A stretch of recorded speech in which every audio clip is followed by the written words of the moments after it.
Comment devient-on aidant ? Si tous les cas de figure existent et que chaque situation est différente, une chose est sûre, on ne naît pas aidant, on le devient.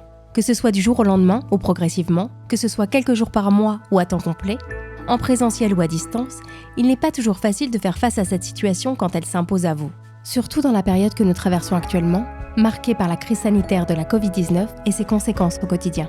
Pour m'éclairer sur les possibilités et les dispositifs qui existent, je suis allée dans ce nouvel épisode à la rencontre de Josette. Josette est devenue aidante de ses parents quand son père est tombé malade en août 2018. Et comme une majorité d'aidants, elle n'a pas tout de suite pris conscience de ce rôle qui était devenu le sien.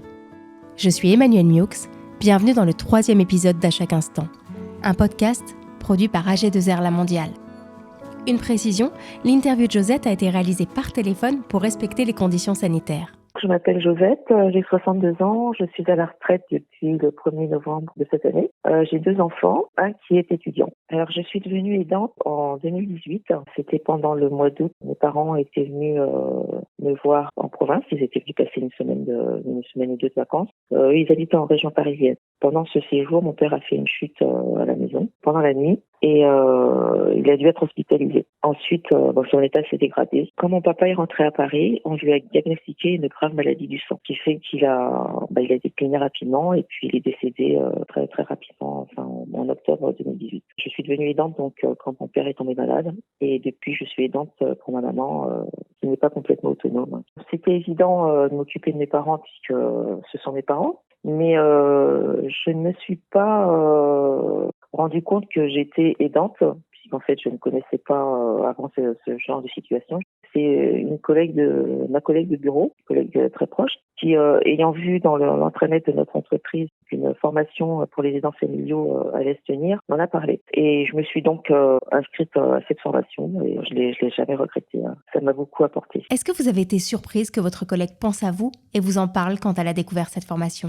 J'ai été surprise, pas très longtemps, mais j'ai été surtout rassurée. Je me suis dit, ça va peut-être m'aider sur comment faire, comment gérer ma situation de travail, ma situation personnelle. Elle vous a apporté quoi, cette formation ?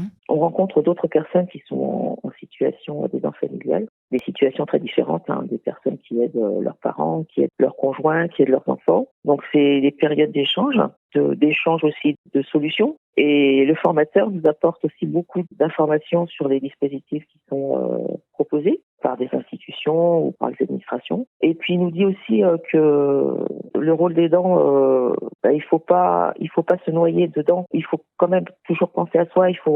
Sinon c'est bénéfique pour personne. Oui, je crois que ça apprend à relativiser. Quand on est aidant, on se sent un petit peu seul, donc on ne sait pas toujours bien réagir. Ça apporte du réconfort. C'est indispensable, je dirais. À la mort de son père, Josette est devenue aidante de sa mère. Pour l'accompagner au quotidien, tout en préservant sa vie personnelle, elle a mis en place une organisation au millimètre près. Alors, maman se déplace en déambulateur, que ce soit dans l'appartement ou à l'extérieur. Et moralement, c'est quelqu'un qui a toujours été un peu dépressive. Depuis la perte de mon papa, ça ne s'est pas arrangé, évidemment. Moi, je dirais que c'était pas une route en train, mais et mon papa était très très très gai, lui. Donc le fait d'avoir perdu mon père, ça n'a pas arrangé les choses. Et donc c'est ce qui accroît mes difficultés dans le fait de l'aider, donc lui faire voir le bon côté des choses. Donc le matin, il y a l'aide à domicile qui vient. Elle a les clés pour ouvrir la porte, donc maman peut rester dormir dans son lit. L'aide à domicile vient, il prépare son petit déjeuner, comme ça après maman elle va à son fauteuil et puis on lui a acheté une petite table de fauteuil, donc elle déjeune devant la télé. Donc l'aide à domicile, elle vient soit 2h, soit 3h le matin. Donc dans la matinée, il y a l'infirmière qui vient, qui lui fait la douche, qui lui prend sa tension, qui lui met un patch antidouleur, qui lui fait les soins dont elle a besoin. Cette infirmière vient aussi le soir, parce qu'elle a des soins quotidiens le soir. Et puis, donc on a aussi demandé à un coach sportif de venir lui faire des mouvements. Donc il vient une demi-heure, 3 fois par semaine. Et enfin, je compte aussi sur une voisine de maman qui est présente et qui lui apporte du pain frais tous les jours et qui vient la voir l'après-midi quand elle est là, qui me permet puisque moi je suis pas toujours avec ma maman, puisqu'on n'habite pas dans la même région, qui me permet de savoir si tout va bien. Et d'autre part, nous sommes trois 3 enfants. Donc avec mes frères, nous avons mis en place un planning qui permet à notre maman d'être avec. Chacun à tour de rôle avec elle le week-end. Les week-ends où c'est mon tour, je monte à Paris, donc je reste 4 jours avec maman. Et puis les autres week-ends, mes frères qui habitent en région parisienne prennent ma maman chez eux. C'est une organisation qui me permet de souffler de temps en temps. Donc savoir qu'elle est avec mes frères, c'est vraiment très rassurant. Ça permet aussi à maman de voir ses enfants régulièrement, ce qui ne serait peut-être pas le cas si on n'était pas dans cette situation. Comment vous le qualifieriez, votre rôle d'aidante ? Alors mon rôle d'aidante, en fait, je ne suis pas aidante à temps plein, mais le rôle d'aidant, même si c'est par intermittence, si c'est à distance, c'est prenant. On n'est jamais tranquille. Bon, je dirais que quand ma mère est avec mes frères, donc là je suis un peu plus libre d'esprit, mais sinon oui, on est toujours à y penser. Et votre mère, comment elle vit cette situation ? La relation avec ma maman depuis que je l'aide, c'est que elle accepte mieux maintenant, mais elle ne supportait pas que je fasse à manger, parce que pour elle, c'est elle qui fait bien à manger. Elle a du mal à accepter de ne plus pouvoir faire les choses comme elle faisait avant. Par exemple, elle voudrait qu'avec les séances qu'elle fait avec le coach, qu'elle puisse, comme elle dit, galoper comme avant. On lui dit non, maman, tu ne pourras plus marcher comme avant. J'essaie quand même de lui laisser décider certaines choses, lui demander son avis, mais bon, parfois elle me dit ah ben non, c'est toi qui décides. Quand on fait les courses, elle me dit je lui dis qu'est-ce que tu veux manger? Ah ben non, c'est toi. Je lui dis non, maman, je fais les courses pour toi, mais quand je ne serai pas là, c'est toi qui vas manger. C'est pas pour moi. Et ça, elle a du mal. Quel impact a eu votre rôle d'aidante sur votre vie professionnelle ? Alors, quand je suis devenue aidante, j'étais encore salariée, mais j'avais déjà commencé une démarche de pré-retraite, de congé de fin de carrière, comme ça s'appelait dans mon entreprise. Une démarche que j'avais commencée en 2017. Et donc, ce qui m'a permis de partir en pré-retraite en février 2019.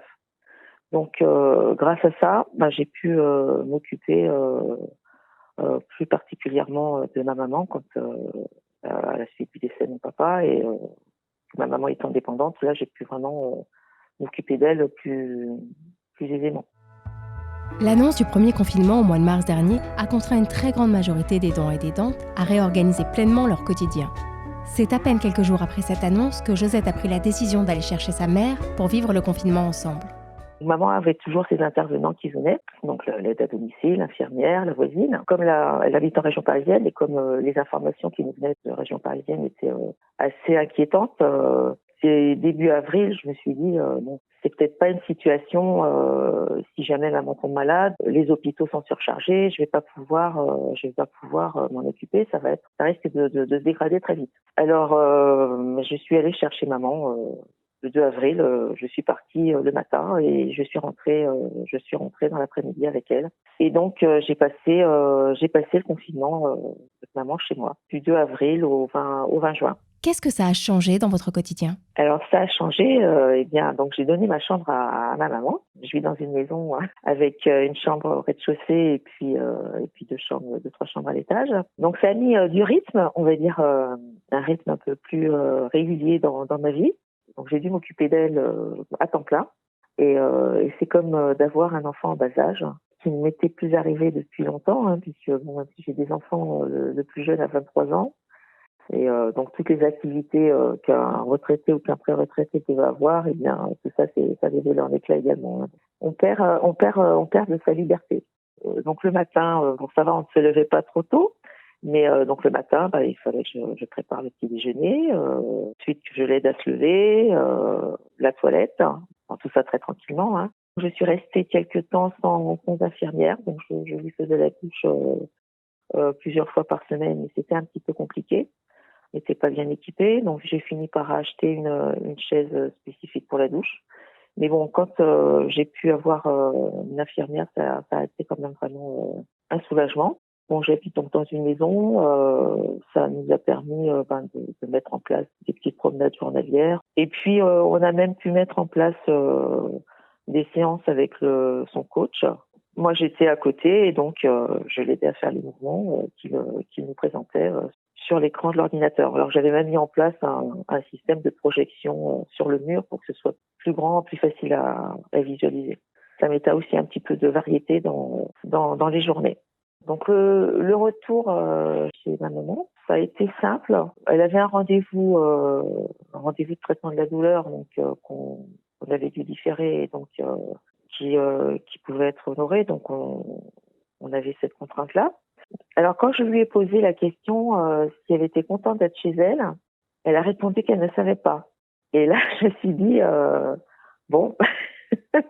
Donc, je pense qu'elle était rassurée que je sois toujours avec elle. Et bon, contente de rentrer chez elle, certainement. Mais voilà. Donc d'ailleurs, quand je vais la voir maintenant, même si je reste 4 jours, elle me dit « Ah, tu pars déjà ». Comment vous envisagez l'avenir pour vous et votre mère ? Tant que maman peut rester chez elle, dans son environnement, elle peut aller au cimetière facilement, c'est tout près de chez elle. Tant qu'elle peut rester à côté de chez elle, puisqu'elle a aussi mes frères qui sont en région parisienne. Donc, tant qu'on peut garder ce mode de fonctionnement, je pense que ça conviendra à tout le monde.